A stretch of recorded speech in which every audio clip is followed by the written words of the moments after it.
أعوذ بالله من الشيطان الرجيم بسم الله الرحمن الرحيم وإذ قال لقمان لابنه وهو يعظه يا بني لا تشرك بالله إن الشرك لظلم عظيم ووصينا الإنسان بوالديه حملته أمه وهنا على وهن وفصاله في عامين أن اشكر لي ولوالديك إلي المصير آمنت بالله صدق الله العظيم سورة لقمان 21তম পারা কোরআনের 31 নম্বর সূরা। এই সূরার 12 এবং 13 দুটি আয়াত আমি আপনাদের খেদমতে তেলাওয়াত করেছি। 13 এবং 14 আল্লাহ তাআলা ইরশাদ করছেন, ওয়াইদ ক্বালা লুকমান, হে নবী আপনি স্মরণ করুন ওই সময়ের কথা যখন লোকমান তার ছেলেদেরকে উপদেশ দিচ্ছিলেন, ওয়াজ করতেছিলেন। কি বলে? ইয়া বুনাইয়া, ও কলিজার টুকরো ছেলেরা, লা তুশরিক বিল্লাহ, তোমরা আল্লাহর সাথে কাউকে অংশীদার বানিও না, কারণ ইন্না শিরকা লাযুলমুন আযীম, নিশ্চয় শিরক হচ্ছে মস্ত বড়, কি বলেন তো, জুলুম। হ্যাঁ, সচেতন আছে নাঙ্গলকোটের মানুষ, অনেক জায়গায় বলে মস্ত বড় গুনাহ, না, এটা মস্ত বড় জুলম। এটা জুলুম কাকে বলে আমি একটু পরে বোঝাচ্ছি। এরপর আল্লাহ বলছেন, ওয়াসাইনাল ইনসানা বিওয়ালিদাই, আমি দুনিয়ার সমস্ত মানুষকে আদেশ করেছি তোমরা তোমাদের আব্বা আম্মার সাথে সৎ ব্যবহার করবে, ভালো ব্যবহার করবে, কারণ হামালাতুহু উম্মুহু ওয়াহনান আলা ওয়াহনিন, তোমাদের মা অনেক কষ্ট করে, বহু কষ্টের পর তোমাদেরকে গর্ভে ধারণ করেছে। ওয়াফিসালুহু ফি আমাইন, আর 2 বছর ধরে বুকের দুগ্ধ পান করিয়েছেন। আনিশকুরলি, আমার প্রতি, আল্লাহ বলছেন আমার প্রতি কৃতজ্ঞ হও, ওয়ালিদাইক, আর তোমার আব্বা আম্মার প্রতি কৃতজ্ঞ হও। যেরকম সুবহানাল্লাহ। ইলাইয়াল মাসির, আর তোমাদেরকে আমার কাছেই ফিরে আসতে হবে। এ হচ্ছে তেলাওয়াতকৃত আয়াতের সরল তরজমা। আমার ভাইয়েরা, আল্লাহ রাব্বুল আলামিন তিনি কোরআনে কারীমের ভিতরে এমন একজন ব্যক্তির কথা আনলেন যার নাম হলো লোকমান। কি নাম? লোকমানের সংক্ষিপ্ত পরিচিতি আমরা দিচ্ছি। লোকমান তিনি হচ্ছেন হযরতে আইয়ুব আলাইহিস সালাতু ওয়াস সালামের ভাগিনা। কি? আইয়ুব আলাইহিস সালাতু ওয়াস সালামের ভাগিনা। লোকমান আলাইহিস সালাতু ওয়াস সালাম, তাকে ইলহামের মাধ্যমে এই সুযোগটা দেওয়া হয়েছে যে তুমি কি নবুয়ত নিবে না তুমি হিকমা নিবে। লোকমান আলাইহিস সালাতু ওয়াস সালাম বলেছেন, ও রব, ও আমার আল্লাহ, যদি তোমার আদেশ অমান্য হয় তাহলে তুমি যেটা ইচ্ছা সেটাই আমাকে দাও, কিন্তু আমি নবুয়তের চাইতে আমি প্রজ্ঞাকে, আমি হিকমাকে বেশি পছন্দ করি। আল্লাহ রাব্বুল আলামিন হযরতে লোকমানকে প্রজ্ঞা দিয়েছেন, হিকমত দিয়েছেন। যেরকম সুবহানাল্লাহ। লোকমান আলাইহিস সালাতু ওয়াস সালাম জি মস্ত বড় জ্ঞানী ছিলেন। আল্লাহ পাক তাকে প্রজ্ঞা দিয়েছেন। একদিন লোকমান আলাইহিস সালাম অসংখ্য জনতার মধ্যে দাঁড়িয়ে দাঁড়িয়ে তিনি হিকমতপূর্ণ কথাগুলি মানুষকে শোনাচ্ছেন। তো এমন সময় একটা রাখাল ছুটে এলো, এসে বলছে, তুমি সেই ব্যক্তি নয় যে আমার সাথে গরু চড়াতে, উট চড়াতে, বকরি চড়াতে? কয় হ্যাঁ। কত তোমার এত মর্যাদা বাড়লো কি করে? তুমি তোমার কথা শোনার জন্য মানুষ দূর দূরান্ত থেকে ছুটে আসে, তোমার মর্যাদা এত বাড়লো কি করে? তিনি বলছেন দুইটি কারণে। একটা হচ্ছে আমি জীবনে মিথ্যা কথা বলি না, আমি সত্য কথা বলি। দুই নম্বরে আমি কখনো কারো উপরে প্রতিশোধ নিতে যাই না। এভাবে আল্লাহ পাক আমাকে মর্যাদা দিয়েছে। লুকমান আলাইহিস সালাম তিনি জ্ঞান শিখলেন কোত্থেকে? যখন তাকে প্রশ্ন করা হলো, লুকমান জবাব দিয়েছে, আমি জ্ঞান শিক্ষার জন্য কোন স্কুলে কোন বিশ্ববিদ্যালয়ে আমি পড়াশোনা করি নাই।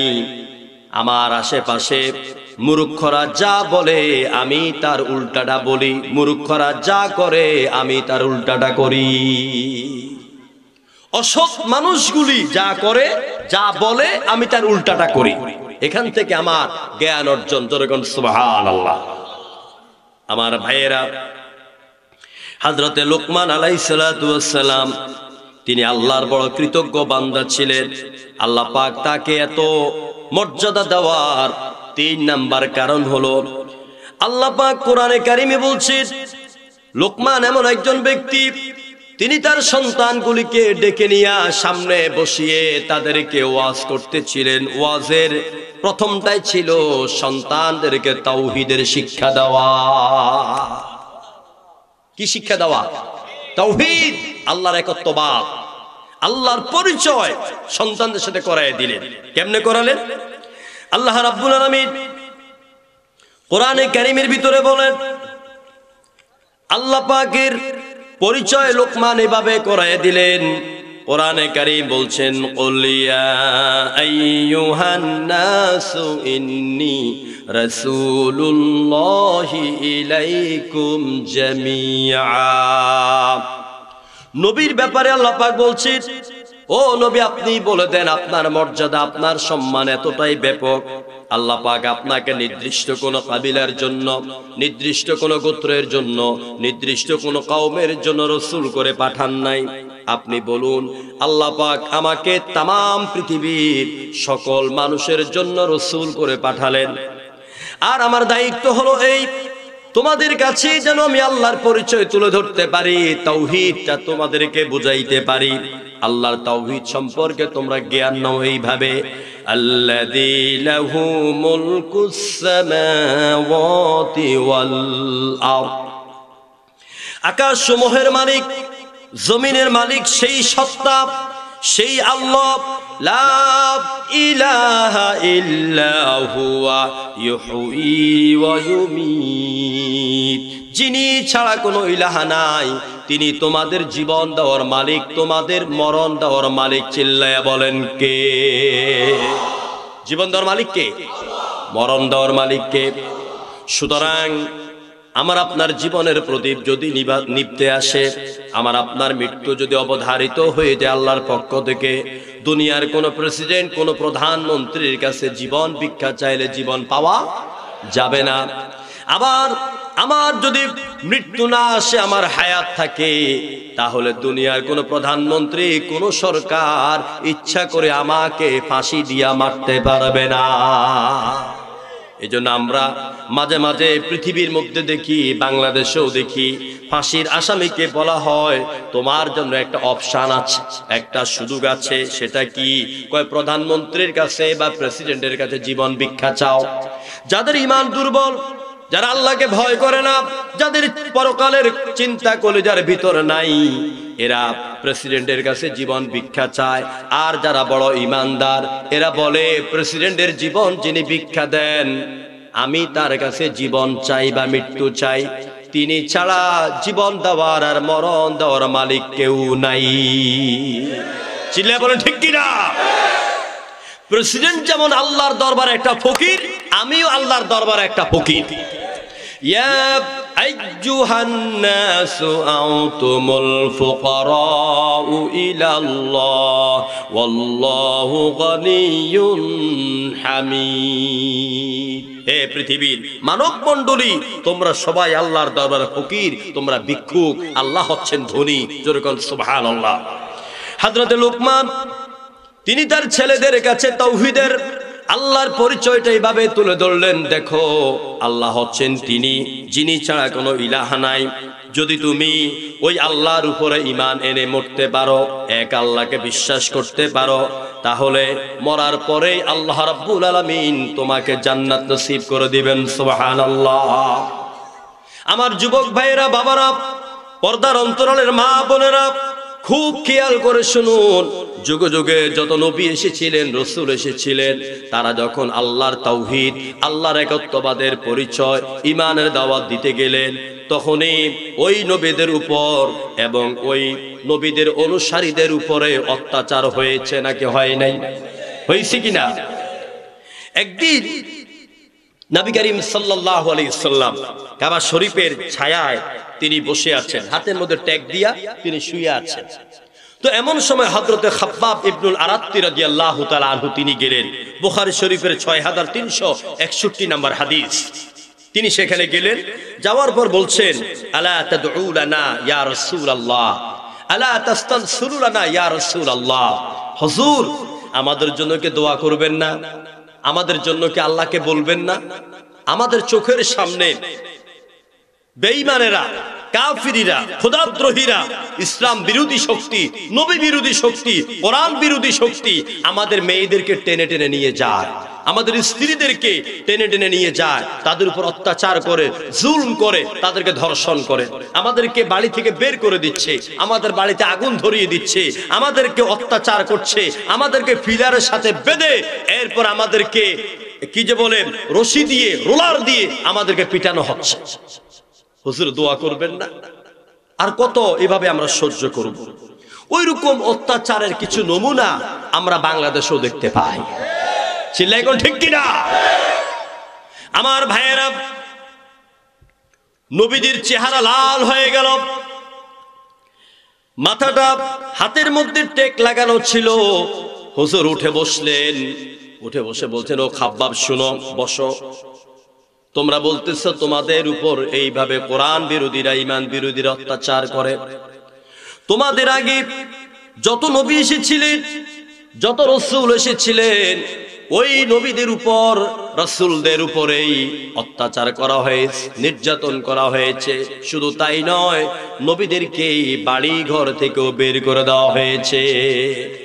আল্লাযীনা উখরিজু মিন দিয়ারিহিম বিগাইরি হক, অন্যায়ভাবে তাদেরকে বাড়ি থেকে, দেশ থেকে বের করে দেওয়া হয়েছে। অন্যায়ভাবে তাদেরকে কারারুদ্ধ করা হয়েছে।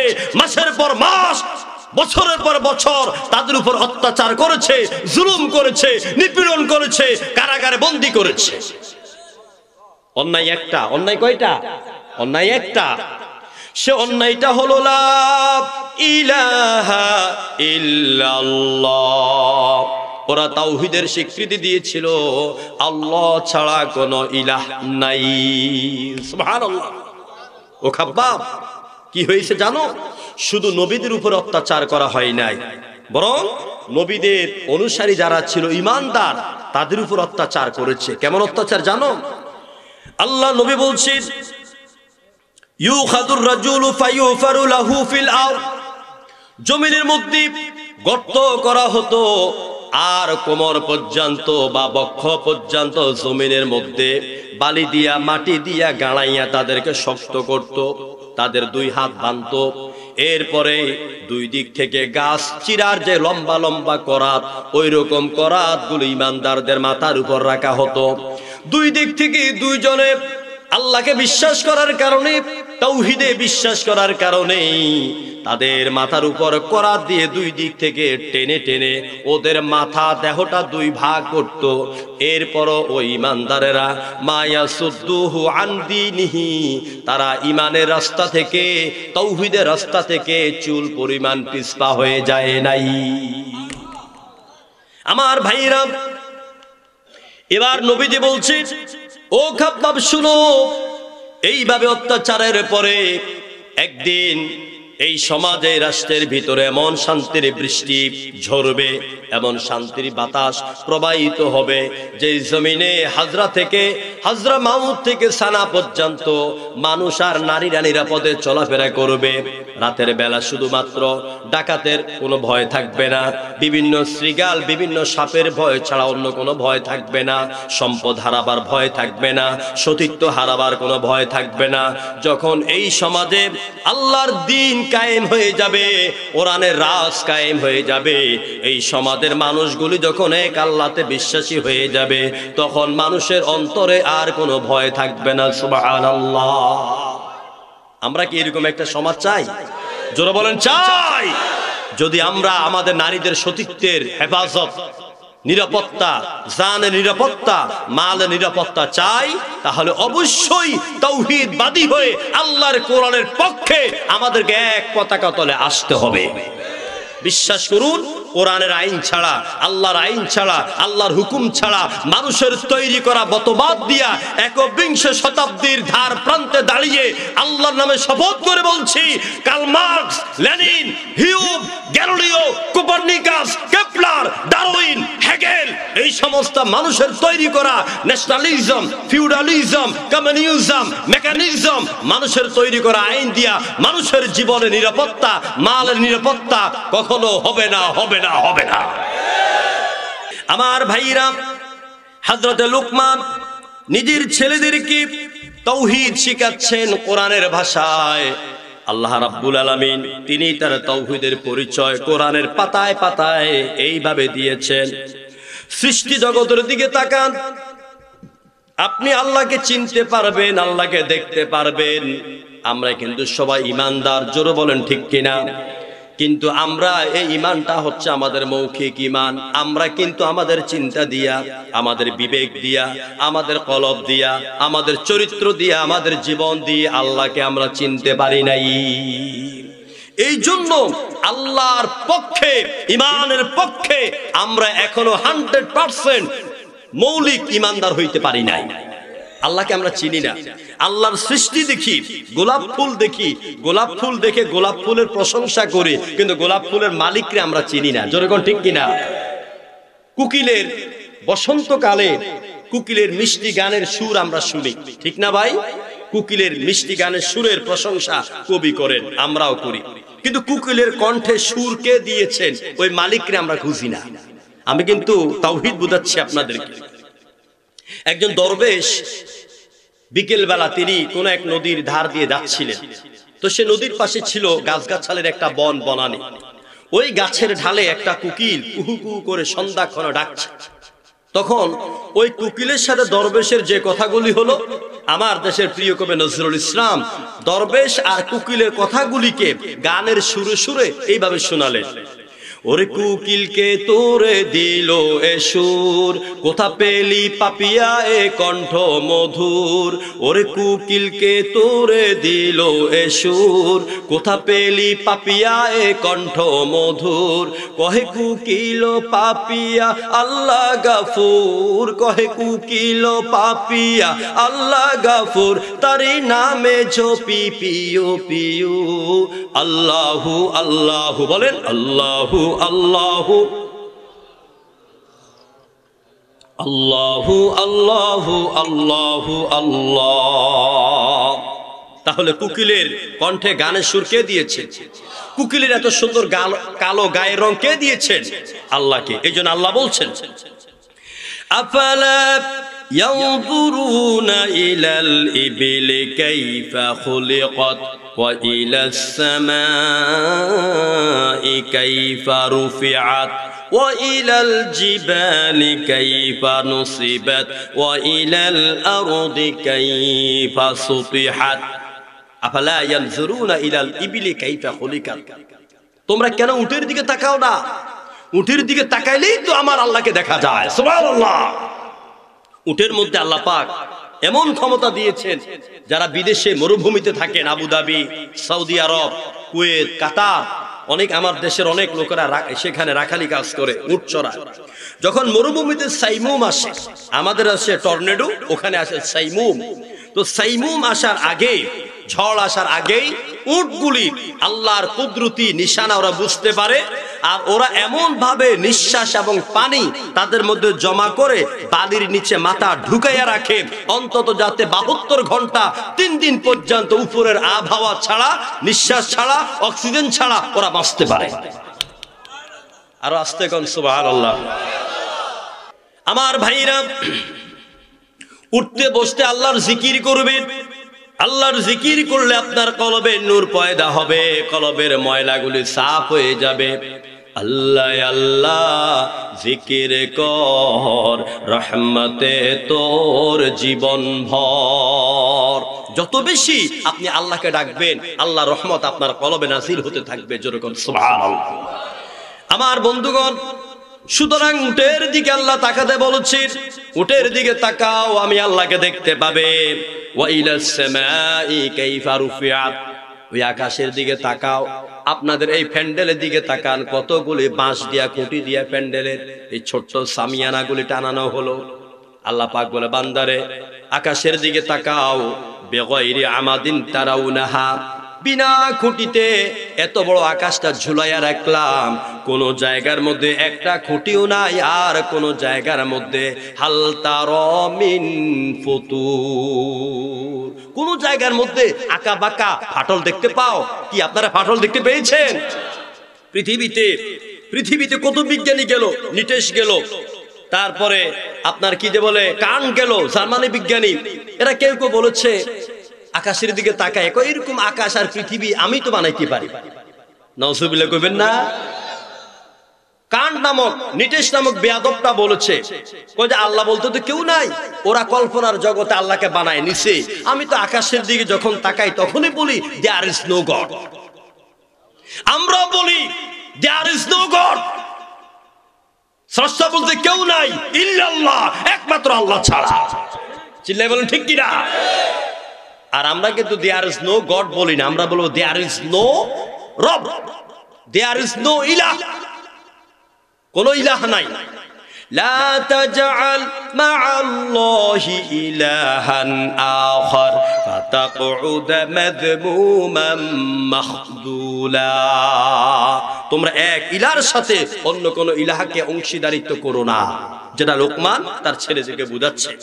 আল্লাহ ছাড়া অন্য আরেকজন ইলাহ যদি থাকতো তাহলে এই সৃষ্টি জগৎ পরিচালনার ক্ষেত্রে সমস্যা হইতো নাকি হইতো না? হইতো কিনা বলেন? আপনাদের ইউনিয়নের চেয়ারম্যান কয়জন? ধরেন দুইজন, একজন সাবেক, একজন বর্তমান। ক্ষমতার মধ্যে যিনি আছেন তিনি বর্তমান, তো তিনি তার চেয়ারে বৈশা যা বলবেন ইউনিয়ন তাই হবে। কিন্তু দুইজন চেয়ারম্যান যদি দুই পাশে বসা থাকে, খটকা লাগবে নাকি লাগবে না? আমার আল্লাহ পাক বলেন, লাউ কানা ফীহিমা আলিহাতান ইল্লাল্লাহ লাফাসাদাতা ফাসুবহানাল্লাহ। আমার আল্লাহ পাক বলেন, আমার সৃষ্টি জগতের মধ্যে যদি আমি আল্লাহ ছাড়া অন্য কোন ইলাহ থাকতো তাহলে এই সৃষ্টি জগৎ পরিচালনার মধ্যে ঝগড়া বেঁধে যেত। যখন ঠিক কিনা? তাহলে চন্দ্র, সূর্য, গ্রহ, নক্ষত্র, black hole, milky way, galaxy, সাগর, নদী, পাহাড়, পর্বত, গাছগাছালি, রাত্র দিন সবকিছু প্রমাণ করে এগুলো একই নিয়মে 5000 কোটি বছর একই নিয়মে চলছে, চলবে। এই দ্বারাই প্রমাণিত হয় আল্লাহ কয়জন? আরো জোরে বলতে হবে, আল্লাহ কয়জন? এটা তো তাওহীদের চেতনার জবাব। এই শাহাদাত আঙ্গুলি উপরে তোলেন, সবাই শাহাদাত আঙ্গুলি উপরে তোলেন। যারা তুলবেন না তারা কিন্তু পরে আফসোস করবেন। সবাই তোলেন। আল্লাহর ক্যামেরা একটা ছবি উঠতেছি কিনা বলেন? এই যে ক্যামেরাগুলি দিয়ে ছবি উঠে না, আল্লাহ মানে ছবি তোলার ক্ষমতা নাই, আছে কিনা বলেন? এবার জোরে সোরে করে আল্লাহ কয়জন? আরো জোরে করে আল্লাহ কয়জন?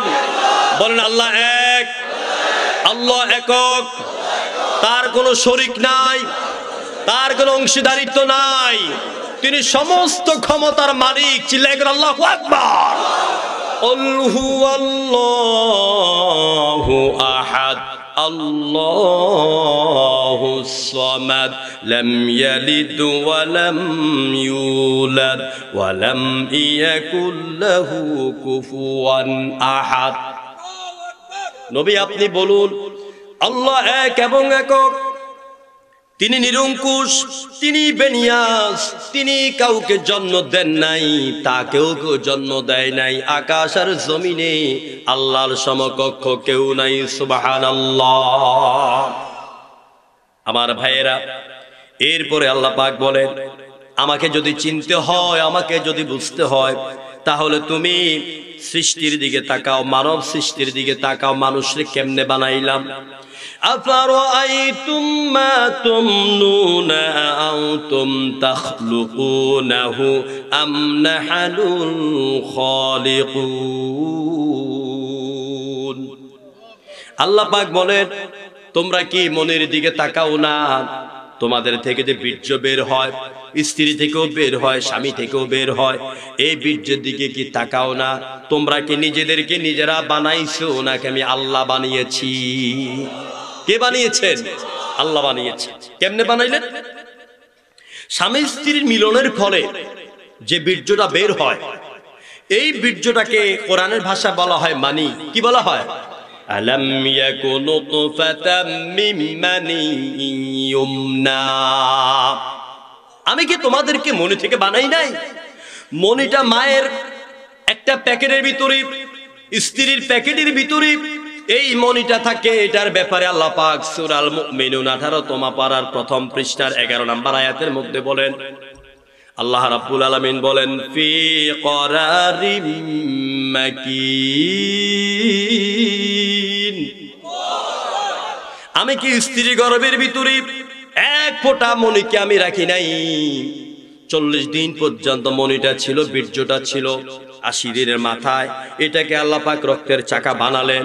120 দিনের মাথায় এটাকে আল্লাহ পাক গোস্তের টুকরা বানাইলেন। এরপরে হাড় দিলেন, চোখ দিলেন, পাও দিলেন, কান দিলেন, অঙ্গ প্রত্যঙ্গ দিয়ে সুন্দর করে একটা মানুষ বানাইলেন। এবারে আল্লাহর হুকুমে এটার ভিতরে রূহ ফুঁকে দেওয়া হলো। কি ফুঁকে দেওয়া হলো? রূহ। তারপর এটা নড়াচড়া শুরু করলো। এরপর আল্লাহ পাক বলেন, এই কঙ্কালটা তো মায়ের পেট থেকে বের হতে পারবে না, সেই জন্য আমি কি করলাম শুনো। ফাকাসাউনাল ইযামা লাহমা। আমি নরম গোশত দিয়া কঙ্কালটাকে সুন্দর করে আবৃত করে দিলাম। ফাতাবারাকাল্লাহু আহসানুল খালিকিন। দেখ, তোর দয়াময় বরকতপূর্ণ আল্লাহ পাকের সৃষ্টি কত সুন্দর। চিৎকার মেরে বলেন সুবহানাল্লাহ। এটার ভিতরে একটা রূহ ফুঁকে দিলেন। আচ্ছা, রূহটা কি? কাফেররা এসে প্রশ্ন করলো, ইয়াসআলুনাকা আনির রূহ। ও মুহাম্মদ, বলো তুমি রূহটা কি? আল্লাহ নবী চিন্তায় পড়ে গেলেন, রূহটা কি? জবাব দিব কি? আল্লাহ জিবরাইলকে পাঠিয়ে দিলেন। সুবহানাল্লাহ। নবী কি, ও জিবরাইল আমার নবীকে বলে দাও, কুলির রূহু মিন আমরি রব্বি। রূহটা হচ্ছে আমার আল্লাহ পাকের একটা অর্ডার, একটা হুকুম, এই ছাড়া আর কিছু নয়। আল্লাহ হুকুম করেছে বলে এটা আমার ভিতরে আছে। আমি কথা বলি, আমি জীবিত। ঘুম যাওয়ার সময় আমরা কি পড়ি? আল্লাহুম্মা বিইসমিকা আমুতু ওয়া আহইয়া। ঘুমাবেন কার নামে? আবার জীবিত হবেন কার নামে? ঘুম থেকে ওঠার সময় কি বলবেন? আলহামদুলিল্লাহিল্লাযী আহইয়ানা বা'দা মা আমাতানা ওয়া ইলাইহিন নুশুর। জোরে করে আল্লাহু আকবার। ঘুম থেকে ওঠার সময় দোয়া পড়েন? মনে হয় না, সবাই পড়ি না আমরা, ঠিক না? যারা পড়েন তাদেরকে আন্তরিক মোবারকবাদ। রূহ যখন বের হয়ে যায়, এই দেহটা মরে যায়, এটার কোনো দাম নাই, এই দেহের কোনো দাম নাই। এখন রূহটা হলো আল্লাহর একটা অর্ডার। হযরত সাইয়েদেনা আবু বকর রাদিয়াল্লাহু তাআলা আনহুকে প্রশ্ন করা হলো, আবু বকর আপনি বলেন তো, মানুষ মরার পরে মানুষের রূহটা কই যায়? আবু বকর বললেন, দেখো মানুষের রূহ কই কই যায় শুনো। এক নম্বরে নবী রাসূলদের রূহ চলে যায় জান্নাতুল আদনে। খুব মনে রাখবেন, এই কথাগুলি হয়তো আপনারা শুনেন নাই, মনে রাখবেন। নবী রাসূলদের রূহ চলে যায় জান্নাতুল আদনে। 2 নম্বরে যারা ওলামায়ে কেরাম, যারা ওলামায়ে হক, যারা জীবন বাজি রেখে সত্যের কথা মানুষকে বলে, হকের কথা মানুষকে শোনায়, এইরকম হক্কানি আলেম রূহ চলে যায় জান্নাতুল ফেরদাউসে। আর জোরে কেন সুবহানাল্লাহ। হক্কানি ওলামায়ে কেরামের রূহ যায় কোথায়? জান্নাতুল ফেরদাউস। নবী রাসূলদের রূহ যায় কোথায়? জান্নাতুল আদনে। 3 নম্বরে যারা মুমিন কিন্তু মুমিনের মধ্যে যারা পাপিষ্ঠ অপরাধী, এদের রূহগুলি আকাশ আর জমিনের মধ্যখানে ঝুলন্ত থাকে। 4 নম্বরে মুসলমানদের যে শিশু বাচ্চাগুলি মারা যায়, এদের রূহ থাকে কোথায়? এদের রূহ আল্লাহর আরশে আজিমে একটা কস্তুরী পাহাড় আছে, হরিণের যে মৃগনাভি থেকে কস্তুরী পাওয়া যায়, সুগ্রানে ভরা, ওইরকম একটা পাহাড়ে ছোট্ট বাচ্চাদের আত্মাগুলি খেলাধুলা করে। যেরকম সুবহানাল্লাহ। আর যারা কাফের, কোরআন বিরোধী, ইসলাম বিরোধী, তাদের আত্মাগুলি চলে যায় সিজ্জিয়িন তথা কারাগারের মধ্যে, জাহান্নামের বাউন্ডারিতে।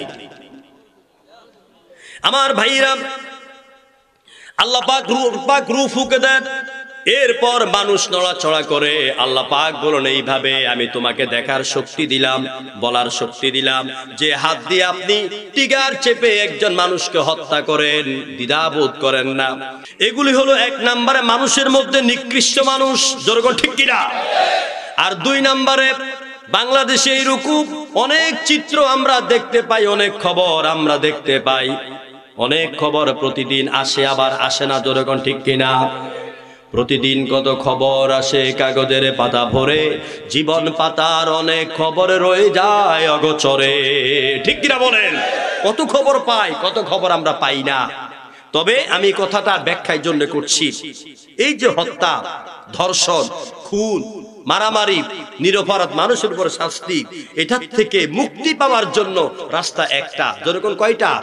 সেই রাস্তাটা হচ্ছে এই সমাজে কোরআনের আইন বাস্তবায়ন হলে পরেই এরকম খুন খারাপি থেকে মুক্তি পাওয়া। এ কথা বিশ্বাস করেন আপনারা? আপনাদের মনে কষ্ট হচ্ছে নাকি? খারাপ লাগতেছে? উঠা বসা করবেন না। আমার ভাইরা, আমি তাওহীদ বুঝাচ্ছিলাম। মানুষকে সৃষ্টি করেছেন আল্লাহ। এবার আল্লাহ পাক বলেন, না ফারাআইতুম মা তাহরুসুনা আনতুম তাজরাউনাহু আম নাহনুস সারিউন। তোমরা যে ফসল ফলাদি দেখতে পাও, বীজ শস্য দেখতে পাও, এগুলি তোমরা ফলাও নাকি আমি আল্লাহ ফলাই? কে ফলান? আল্লাহ ফলান। এরপর আবার আল্লাহ পাক বলেন, আফারাআইতুমুল মাআল্লাযী তাশরাবুনা আনতুম আনজালতুমুহু মিনাল মুসনি আম নাহনুল মুনসিলুন। আকাশ থেকে যে পানি বর্ষায়, যেই পানি তোমরা পান করো সমুদ্রের নিচ থেকে, এই পানিগুলি কি নিজেরাই সৃষ্টি করো নাকি আমি আল্লাহ পাক আকাশ থেকে বর্ষায়া দেই? কে বর্ষান? আরো জোরে বলুন, কে বর্ষান? সুতরাং আল্লাহকে চেনার জন্য আর 3টি আয়াত বলবো, এরপরে সামনের দিকে যাব।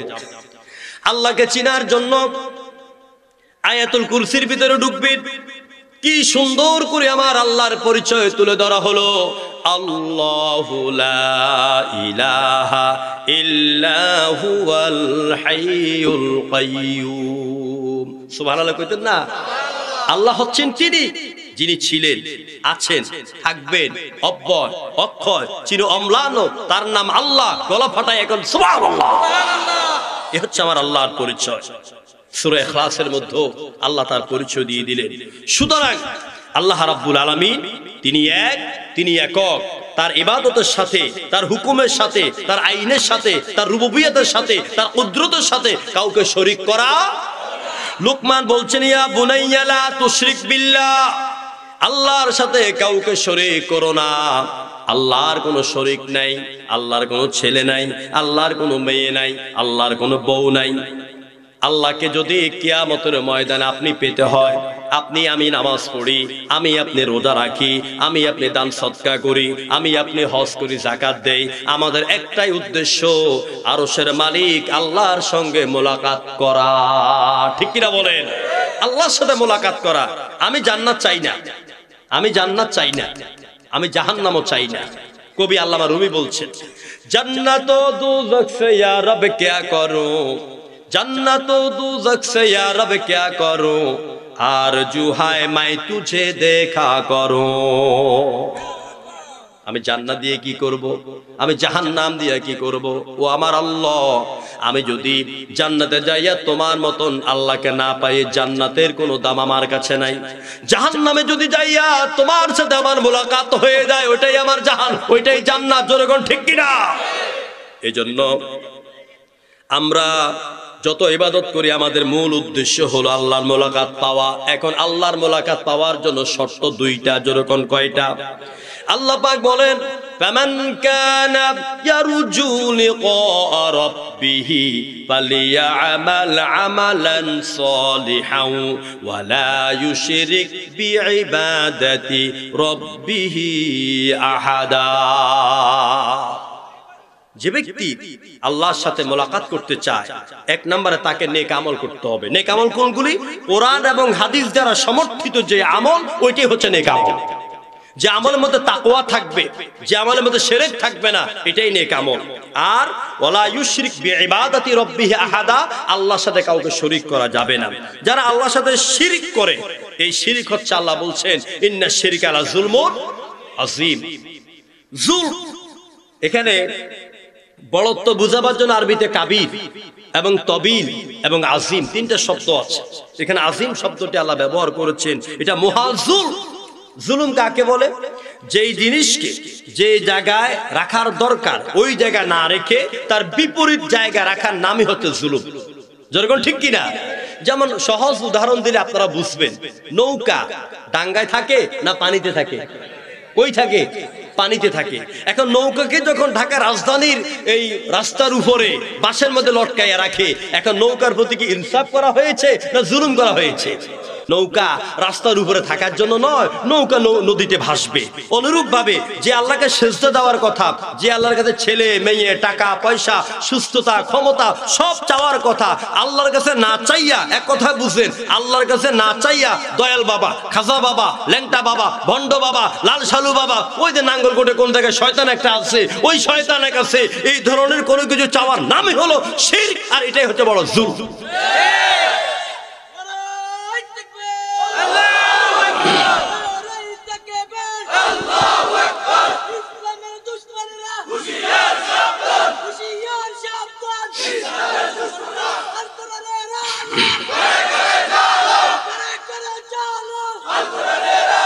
মাশাআল্লাহ, মারহাবা। আল্লাহ পাক আমাদের ঈমানী চেতনাকে আরো জাগ্রত করে দেন। জোরে কোন আমিন।